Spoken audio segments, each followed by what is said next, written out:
think it's really important for coaches to create an empowering climate because young people have got a lot of choices now for their leisure time, and so unless they feel really valued and that their needs are being met in their sports opportunities, then there's a lot of other things and a lot of other competing opportunities which are looking to distract them and make them less active.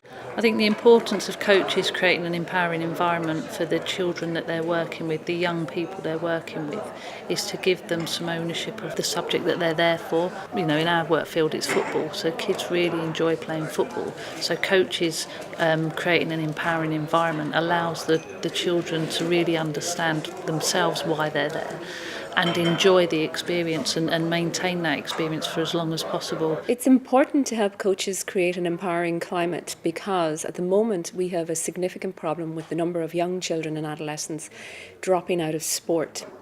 And when a child drops out of sport, their level of physical activity goes down, and that has quite substantial consequences in terms of their physical health, but also in terms of their mental health and well-being. To create this empowering climate is essential for children and young people because we really need to engage those, positive experience when they're young is crucial in order to engage them when they're older in terms of physical activity setting and within the backdrop of the health context that we've got today, the obesity problems, then we really do need to engage young people with physical activity. And I think it's evidence-based that this empowering approach does engage young people.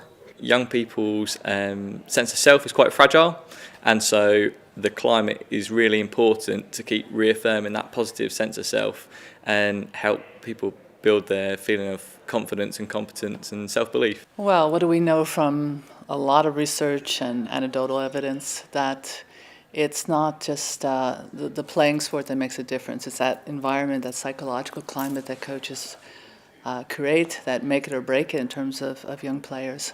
So, we could have coaches that know a lot about the sport, the technique, the strategies, but if they don't create a quality environment, kids are never going to maximize their talent and we're going to lose them. So it is a real critical piece in the story. But also just thinking about the health issues for children as well. If it's an empowering environment and they're enjoying themselves, they are more likely to go. So they're more likely to stay active, they're more likely to stay in love with the sport that they've chosen.